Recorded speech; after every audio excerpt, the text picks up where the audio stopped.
Listen to the people. Listen to humanity. Listen to the parrot. Parrot TV. Parrot TV. Parrot TV. Parrot TV.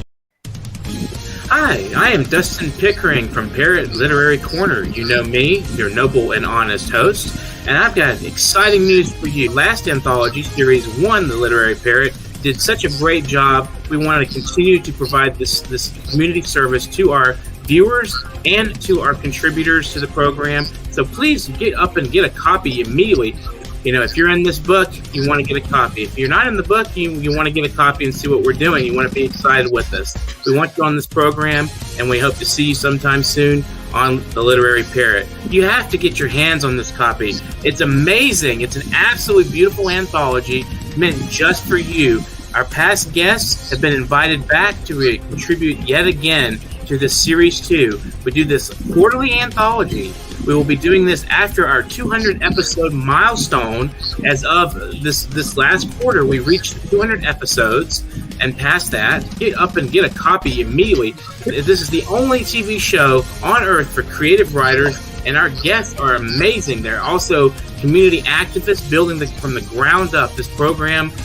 Do you know that there is a publishing company that wants to make life easier for you as a writer? This publishing company is called World Inkers Printing and Publishing. We publish in all different languages, and we're looking for writers of all genres, all formats. We're looking for scholars, ghostwriters, playwrights, poets, short fiction, novelists, you name it. We're looking for anybody who is interested in writing and the craft of writing to be in touch with us. You can reach us at info.worldinkers@gmail.com. With World Inkers Printing and Publishing, you do not require a lot of money to publish with us. Contact us today at info.worldinkers@gmail.com. Become a winner with other authors at World Inkers Printing and Publishing. Give us a shot. We will surely finish you.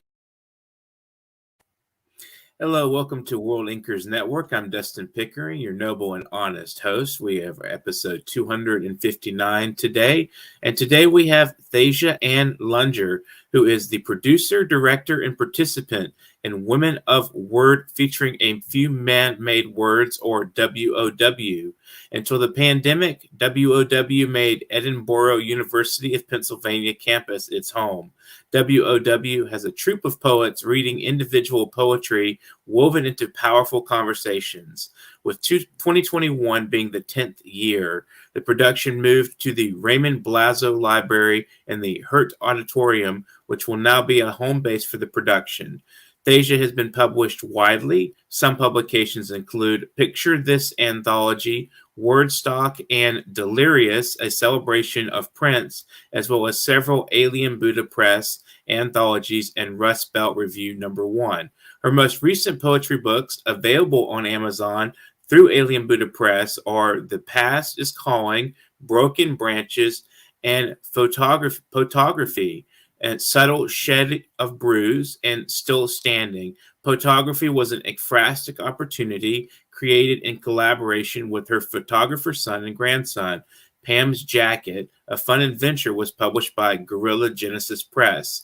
Thasia Ann also has a program on CAM, or Cable Access Media, called Poetry, Prose, and Personalities in Erie, Pennsylvania, where she lives contently with her videography husband, Bear. Thanks for joining us today, Thasia. How are you? Well, I'm really good, and I thank you so much for this opportunity. I'm really happy to be here today. How's the weather down your way? It's a little mild. It's pretty good, actually. It's not so bad. So my first question would be, when you're choosing a publisher as an author, what do you look for exactly? Well, initially, I'm old enough that I go back far enough that you used to have to put it all together in paper and mail it out into the universe. And sometimes you never heard back, and sometimes you did. And I had gotten to the point where I kind of had decided maybe I wasn't going to be able to get published.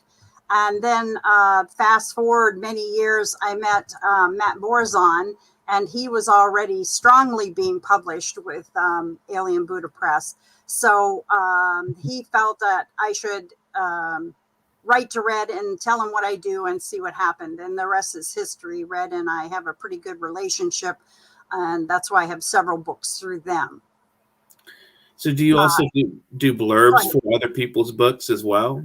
Yes, I've probably done 10 or maybe 15 blurbs for Alien Buddha Press books, but also a couple others that are out there in different presses. Excellent.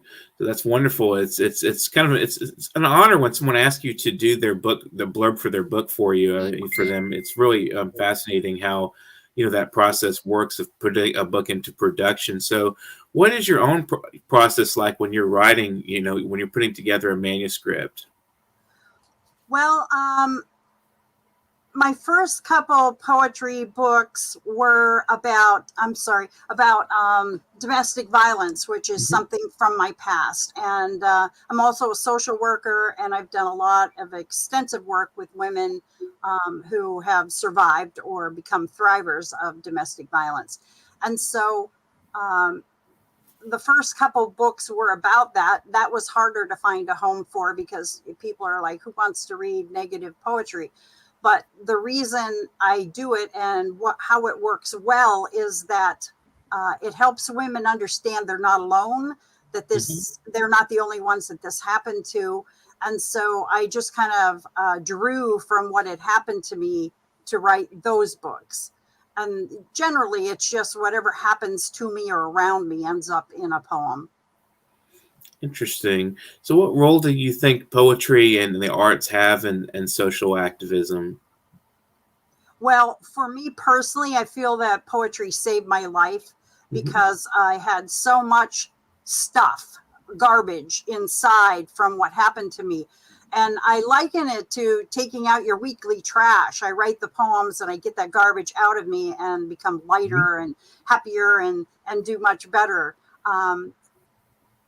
Now I'm trying to remember what your question was so I can finish answering it. I was asking, what is the role of social activism in the arts and poetry specifically? So for me, I was able to take the poetry and help women. I do domestic violence walks, talks, and now I do poetry writing workshops to help them because I feel like for me, the poetry saved me. So I want to help them save themselves. That's great. It's very positive to let go of a lot of those demons, a lot of those inner frustrations and fears and stuff. And so you learn a lot about people too in writing and as well as in reading other people's writing. So how do you think the capacity for like language, creating language works with that sort of therapeutic activity? Like, I mean, it's psychologically speaking, I think, putting something on paper for somehow it makes more sense of it. Do you find that people are able to make sense of their experience when they're writing those experiences down from your experience with other survivors and thrivers? Right. When I'm with those groups, domestic violence survivors, and I help them, I use some like portrait poems to get them started because they'll all say, I can't write because they have no self-esteem left. And so I walk them through a portrait poem. And by the time they're done, they're all like already feeling more confident. I did write a poem, and many of them have gone on to continue writing. And so I feel like writing just gives you strength and power. It empowers you to take back what has happened to you and make it your story, but with a positive ending. That's interesting. So it's very empowering to write, and it's excellent. I think it's great that people can take their experiences and their own emotions and transform it into something amazing and productive through writing. And it's something I find consistently with people that are under stress of any kind, whether it's domestic violence or anything else. It could be, just life stressors. It helps make sense of things. Yes. Yes. So how would you describe your own writing style when and like would you say you write free verse or do you write formal verse of some kind? Pretty free, Mhm. not a lot of structure. And maybe that comes from what I've been through and trying the way I get it out and so Mhm. on. Um, and that was part of what stalled me from being published in the beginning, because I wasn't traditional enough for a lot of poetry publishers at the time. But now I think you'd agree that so much has changed in maybe like the last 10 Mhm. years, where it's recognized and understood that the words are what's important, not exactly how they are on the page. And I tend to make up a few words too, just by twisting a couple old words, and that always seems to get a chuckle in the audience when I'm doing a live reading. Interesting. So you like to kind of entertain with new, fresh terminologies. Yes, yes. Interesting. Like, just a quick example of that is I live in Erie, Pennsylvania, and we live right on the lake. And I have taken the word drizzle. So it's dismal here sometimes and drizzly. So Mhm. drizzle is one of my words. And whenever I use that in a poem in Erie, everybody's like, yes. So it constructs a kind of a mood and it's humorous to people too because they it's a strange sounding word and it describes an actual thing like an actual phenomenon. Right, right. Yes. Interesting. So when you have a show you produce as well, are you still doing that? Yes, I am. I am in the middle of changing the format, and that comes basically because of COVID. Hmm. I used to get together with people just, really close and do live interviews. And I like to interview poets or artists, people with big personalities that are kind of known in the community. And the Hmm. start of that program came because I recognized through my social work background that there are a lot of people who were homebound, seniors who can't get out of their little apartments, or a lot of younger people didn't have transportation to get to these events. Hmm. So I started working with, at the time it was CAT TV, cable access television, and it has morphed into cable access media because, again, in the last 10 years, things have changed so much. So I interview people, and or a lot of times we will just videotape live performances somewhere, and then I edit in, some comments and so on. But the change in the format is that I'm going to more of this kind of format, like a Zoom, where, and it used to be I only interviewed people that were local. So Hmm. now with the Zoom format, I can interview you, and I want to have you on my show. So Absolutely, I'd uh, love to. I think it's really interesting how that has opened things up for me. Um, and I don't have to, drive somewhere, set up with somebody. I can just do it right down in my office. So I think it's going to be an exciting new chapter. So, what have you learned more about the arts through the production of this program from other people? Well, wide variety of people. I do tend to notice that a lot of artists and poets have had some trauma in their life. Not Hmm. all, but it's amazing how many have taken their trauma and turned it into magnificent art that speaks to other people who have had trauma, Hmm. can relate to it. So I think that's really interesting. It is interesting, and it's true. I mean, especially for me too. I know I can relate to to early childhood trauma. And I was Mhm. just watching a Jordan Peterson video where he talked about creative people being high in trait of openness, and also having experienced like a death of a parent when they're young Mm. is Yes. a good Yeah. predictor. And that's really interesting phenomenon. I need to turn it into something amazing and productive and beautiful. I mean, and it's like rooted really like it seems like biologically in a person. Like Hmm. it's just you just I can't live. agree. It's like breathing with Yes. without the Yes. art. It's like you can't Yes. just can't do anything without it. So do you have other activities like artistically related? That like you do photography? I think you said.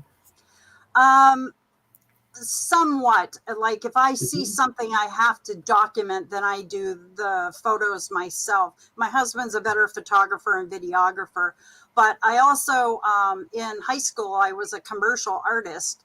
And so my book, Subtle Shade of Bruise, actually the cover, I painted both the front and back cover for that. And I have art around the house that I've done. And I'm excited in February to be a part of my friend Lucetta Manis is having an underdog art show.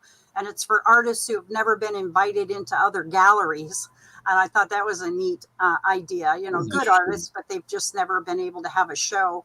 And she's invited me in to do some poetry and so on. So I thought that was fun.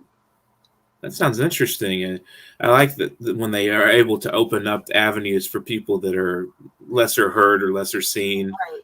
You know, that's really a positive thing. And not too many people willing to take that risk on themselves, you know, as curators or as, you know, as publishers or whatever it is. So well, go ahead. Sorry. One of the connections that was made is that Lucetta had worked at the Neighborhood Art House, which is a local organization that teaches after school classes, poetry, art, and so on to neighborhood kids. And so they're going to be allowed to have their art at the same underdog art show. So that's really fun. Get them excited about continuing on with their art. Excellent. Yeah, it's good to be recognized. It keeps you kind of busy. I mean, if you're just working in isolation, it's really hard to just continue doing it. You know, sometimes you just want to just give up, or you know, you need the community of artists to encourage you. So how do you feel about your own community of artists and your surrounding area? Do you feel, you know, welcome and that they're really, you know, good with helping you encourage writing or your writing? Erie is a very dynamic poetry center. I have been doing my own writing and reading in public since the 90s, and it was pretty sporadic back then. And I slowly got away from the art community as I was, you know, building a life and working overtime and all those kind of things. Then in 2008, I got injured and was off work for some time, and I kept seeing this ad in a paper for Friday night poetry. So I thought, I'm off work, I've got the time, I can't do much else because I'm injured. So I went to the poetry and was immediately welcomed in by that community. And I was so excited that poetry had grown so much to actually have its own night like that. And a lot of those poets that I met then in 2008 are still close friends. And a big part of that show that I put on, Women of Word, or WOW, and they encouraged me a lot when I came up with the concept to do this show. This concept had never been done to my knowledge, and I did try to research it. It's not like an open mic. It's not like people standing there reading their own poetry. I'll give them a subject, and 2 or 3 of my poets will come back with a poem that they've written. So it's their words, but it's on the subject I came up with. Then I build that into conversations, like the Lucetta will say something, read a poem, and then I read one back about the same subject, say domestic violence, and it just works as a conversation. So the community is so open and exciting around here, in my opinion. And also that goes for artists, art studios in all different corners of the city, and getting grants finally and so on. That's really a big help. A new gallery here, City Gallery, is just stunning on State Street. So if you ever get to Erie, you should try to look them up. It sounds like a very dynamic and creative community. What inspired you to start the WOW? I mean, you kind of gave us a little bit of the history. Right. It's a very fascinating approach that you described. Well, I was sitting at that Friday night thing. I had only been coming a couple months, and I had read a couple of my domestic violence poems there. And one day a woman came up to the mic and said that I had inspired her to share something she kind of kept secret. And so she read this poem about her past domestic violence. And it was like, wow, that spoke exactly. It was like spoke back to the poem I had read. Mm-hmm. And I just kind of put that in the back of my mind, and a couple weeks later, I did a poem about the death of my son. He was 26 and died in a car accident. And another woman came up and said she had this in her book, and she looked it up and said, I don't generally read this one, but this is about having a stillborn baby. And when she Mm-hmm. read that, it was like that talked about loss and grief back to my poem. And it was Right. after those two incidences, I said, there's something here. This, Wow. conversation of just poetry, not us sitting there talking. So, Mm-hmm. what WOW does, and that's women of word with a few man made words. Originally, it was all women. But then I realized that there were subjects that needed talked about, that the men had a great amount of input, and a lot of great male poets that were friends of mine. So Mm-hmm. I now include them. And we have a narrator that will take you from one set to another. So, say she takes you into a domestic violence grief counseling session or something, and we do a few poems back and forth, and then goes back to the narrator, and she'll say, "Now we're gonna come into a bar scene where Daryl and Matt are talking about PTSD, and I have Mm-hmm. my two soldiers talking about that." And then the narrator takes us on to something else. And initially, that's all it was. But then, like year 3, 4, 5, I started adding musicians who did their own original works and dance. I've brought different dancers in. Right now, I work with a whole troupe of dancers that are phenomenal. Mm-hmm. And I give them the music that I think. So I want to go from domestic violence to PTSD, and what song ties those two subjects together. And I have a song by Plum called Human that did that beautifully. And then when you see her dancers interpreting that human song, is like, I get teared up all the time. And I'm the director as well as participant. So I have to like check myself in the back and say, don't watch the dancers right now. So Mm. it's a really interesting show. It's an hour long, and we do it every year, except for in 2020. No one would let us in because of COVID. Mm-hmm. So in 2021, we actually did two, so that we're back on track for every year. And now we're going into year 11. And in the bio I had sent you, the library had told us that we could call it home. And then the man who said Mm-hmm. that retired, and the new person came in, and I could call it home if I wanted to pay for it. And we Oh, don't wow. charge for this show, it's free to the public. Mm-hmm. And there's two reasons for that. One, I want anyone who needs help with mental health, domestic violence, PTSD. On the back of my program are all the phone numbers for you to find that help in the Erie area. And then now I've incorporated having people from those agencies out in the lobby afterwards. So if somebody wants to disclose, I think I really am living in domestic violence, or my mental health has been sliding and I didn't know what to do, there's someone to talk to guide them right there at that show. And so we Mm-hmm. never charge anything. The other group of people I'm always trying to reach are students. And I got that in my heart because we were at Edinburgh University for years. The social work and psychology teachers would send their kids in to watch WOW, and it would help them have like two sides of the story, instead of coming from a family and this is the way you think about this subject and you don't do it, or you do it. We do sets on addiction, and a lot of people have said, I never thought of that other side of it, and things like that. So I want to be able to always reach students, and let's face it, students are broke. So I Yeah. want to be free so students can come, and that those in the community that are already in need don't have to try to pay to find out that they could get this help. Right. Yeah, it's difficult when they start charging you for stuff. We're gonna take a brief break, but we'll be right back with some of your own works. We have Thasia in today, World Inkers Network. So here's our. I'm at that age where I appreciate every sunrise, sunset, and all the hours in between. The age that causes me to notice the rhythmic timing of each breath, a reminder to thank God for granting me another day. I'm at that age where joints begin to stiffen, and maybe I don't move as fluently as I did at 22. But I'm also at that age where I realize many didn't even get to see today.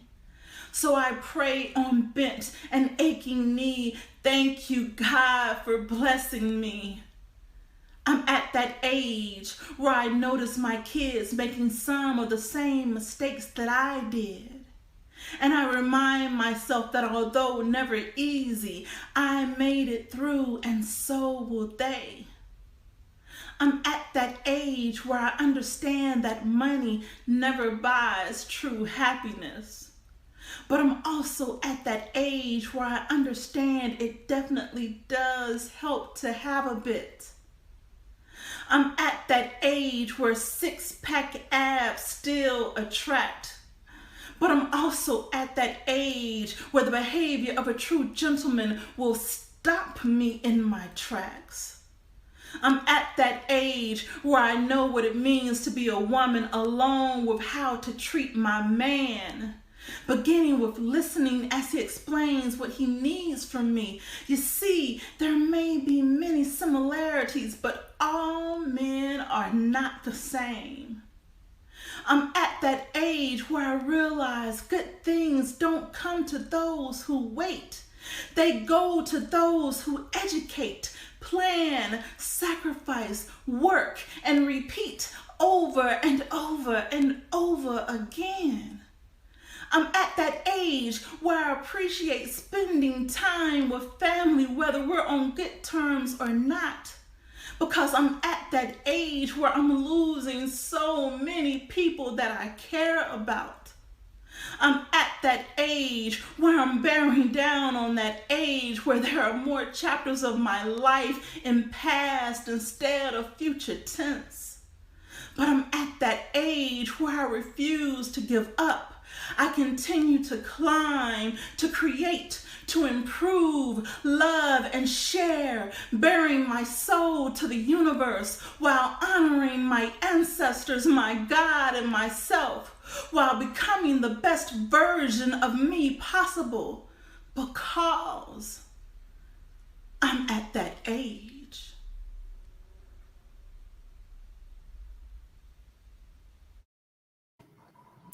Dion Hunter, I'm at that age, and I would appreciate her words and her performance there. So we're with Thasia Ann today, and she's going to read us a couple of her works. So feel free when you're ready.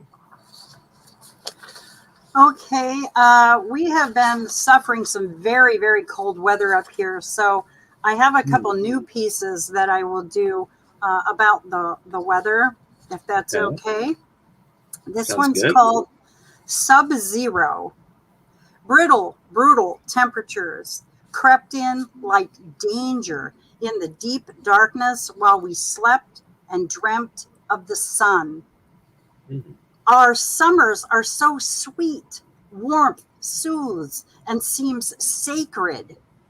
Beach days and stunning sunsets keep me here. In my youth, I attempted cross-country skis, and I loved the peacefulness of quiet wood or the near soundlessness of my cat tracking along behind me. It was my winter wonderland of youth. The truth is now winter keeps me caged in my warm Cape Cod, awed at the temperatures and the sparkling diamond-studded snow. I like how you play with the S sounds at the beginning there. A lot of S words and moving in. It moves very well. Thank you for sharing that. I do like alliteration. Mm-hmm. Now, would you prefer I read new stuff or stuff out of my book? You can read whatever you'd like. Well, this one was about 4 to 6 weeks ago, sitting in the same chair that I created that first one. The wind was blowing, I don't know how many miles an hour, but I was certain that the 100-year-old oak straight across the street from me was going to come down. It was bad. So this one's called Trees. Trees, like birds in flight, fight off the wind. Is it goodness blowing in, or is it death deciding to go? Fall to winter wanders, winter slips to spring, but the thing was wicked wild wind, slicing, slapping, clapping, toppling timber to the ground. The sound of the air slamming like ram heads together. This windswept weather was wildly worrying. Mm. Wow. Another one with a lot of alliteration. Yes. Interesting So this, device. yeah, this next one doesn't have so much of that. Mhm. Somebody said the word geranium, and it just took me on a trip back to when I was 10 and 11 years old and would help my mom. My mom was disabled. She had polio, and so her left arm hung. She could only use her right arm. So this describes our annual trip for geraniums. Mm-hmm. My disabled mom and I did a yearly trek to buy geraniums. We walked from Levy's on the corner of 22nd and Peach Street, me carrying a cardboard box, you balancing 2 extra geraniums, red as your lipstick. You spoke about how even in our poorness, splurging on some beauty was important to keep your spirit light. We stopped twice on our walk home to rest your good arm and my scrawny 11-year-old limbs. We sat them on the cement porch and drenched the soil to soak overnight, to rest them. I knew we were resting ourselves before the planting dig in the morning. So that one didn't have all that alliteration. It's a nice poem, though. It still works. Yeah. What kind of what inspires you the most to write? What is there something outside of you, or is it more internal? What do you think? That's a really good question. Well, like I said, for the geranium poem, all I had to hear was someone said geranium on TV, and boom, and I write really quickly. I know a lot of poets really take their time. They might get 1 or 2 lines a day and they work on a poem for months. Mm-hmm. That's not my process, and it's not my choice. My gift just flies in. So pretty much I write it down. There's not a whole lot of editing. It comes the way I feel it's supposed to go, and that is that part of my process. Like I said, I hear something and that triggers it. Or if I'm really cold, obviously I write a poem about being really cold. So I don't know an intellectual way to describe what happens for me. All right, sometimes it's not necessarily the intellect; it's the emotions, it's the baseline instincts that work in your favor. It sounds like you kind of get visits from the poetry store. They just drop poems on you, and you just write it something. So do you go through and edit your work as you've written it? Do you go back and look at it and say, okay, this aspect could be changed, or this I think I could do this a little bit differently? How does that work for you? Well, if I'm writing it on my phone, which I don't do that often, but if I'm out and I don't have paper and pen, then I do. The editing will come from the fact that when you're typing in your phone, it capitalizes the first letter of every line, no matter what. So I have to go back and fix all that. And that happens. Yeah, yes, because then it distracts me from just going the way I like to do. Mm-hmm. But like I said, for me, my poetry comes pretty much the way it's supposed to be, or at least I feel that way, the way the gift came. I do also write novels, and I do tons of editing there, but that's a whole completely different process. So with the poetry, it just kind of comes the way it's supposed to be. So how long on average do you think, so you said novel, so I'm assuming there's more than one. How long does it take you to write a novel? Well, just like I mentioned with the poetry, I'm a little older, and so I've done a lot for a long time. So back in the 90s, I was writing these novels when I didn't have a Mr. Right in my life. And I kind of almost made up Mr. Right, but each novel, the male is completely different. But I did a lot of this, these stories that I would like to happen for me. And I tried to publish them at the time. Back then, there were only like 2 houses that did quote unquote romance novels. And a lot of times you never heard back, and it was expensive to print out a 300-page manuscript and then pay to mail it. And then you never hear back. A couple times I heard back, and the criticism was never like, this is a terrible book or you're a bad writer. It was really bizarre stuff, in my opinion. The one that always sticks out to me is I was told, because I had written that a man who was born and raised in Erie had gone on in his adult life to be in a band that won a Grammy. And the person wrote back that this was just too far-fetched. And I'm like, do you know where I live? Because from Erie, Pennsylvania came Pat Monahan from Train. So, and he's got a Grammy, at least one. Anything can happen. That is a strange criticism. That's just unbelievable. Well, it can happen. And a lot of things can happen. Yeah.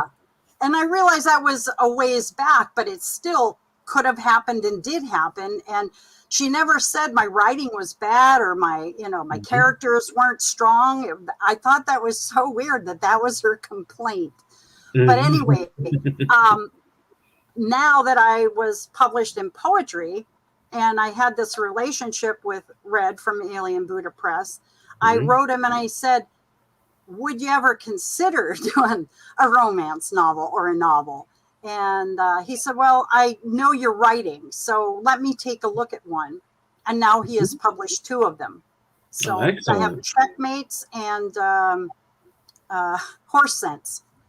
And I have several more that I'm polishing up that were all written back in the 90s and the early 2000s. And one by one, I will be getting them out into the world. Excellent. So what would you like to say to our viewers in conclusion of the program? Like, do you have any words of advice or just a general message you'd like to share? Do you know that there is a publishing company that wants... Sorry. No problem. Brief interruption. Go ahead. Want to thank everybody for watching and listening. And I just say, write. Don't stop writing. And don't let somebody tell you, oh, you don't write well. You need to stop. Just keep writing, because there are publishers out there who will like your style. Now is a better time than ever before to find someone who will believe in your work as much as you do. Excellent. Would you like to share any shout outs or thank yous to anybody while you're on the program? All my poetry peeps, they all know who they are. I've been friends with 3 different poet laureates from Erie. I was in the finalist as a poet laureate this year, which was a huge honor. And I have dear friends that aren't poets, but follow me everywhere. Karen, Shelley, I couldn't have done it without your support and love all these years. Well, thank you so much, Thasia Ann, for being on the program today.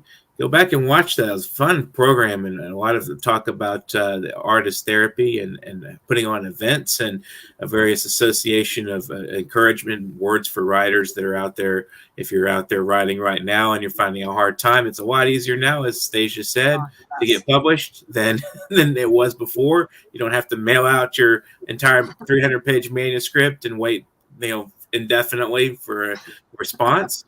But this has been episode 259 of World Inkers Network. So we're looking for you as a guest out there. If you're watching right now, we want you as a guest. So get in touch with me, Dustin Pickering, at literarycorner@newyorkparrot.com. And if you're watching on YouTube, we want you to subscribe. We would really appreciate our subscribers and our various viewers, and share our content, like and love our content on Facebook, and spread it around for us. We would love to get back with you and some input on what you think of the program today and other programs we put on. And if you want to support us financially, we would love to have any donations you can offer. if you have a little spare money I know times are hard, but if you have a little spare money you'd like to share to support the arts, we'd love to keep this program running.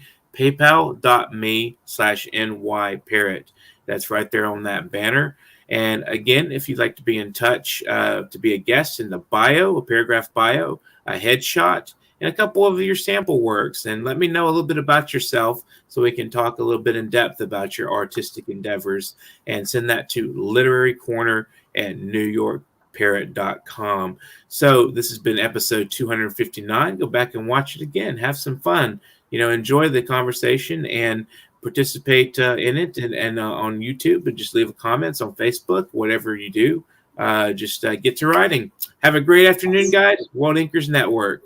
Do you know that there is a publishing company that wants to make life easier for you as a writer? This publishing company is called World Inkers Printing and Publishing. We publish in all different languages, and we're looking for writers of all genres, all formats. We're looking for scholars, ghostwriters, playwrights, poets, short fiction, novelists, you name it. We're looking for anybody who is interested in writing and the craft of writing to be in touch with us. You can reach us at info.worldinkers@gmail.com. With World Inkers Printing and Publishing, you do not require a lot of money to publish with us. Contact us today at info.worldinkers@gmail.com.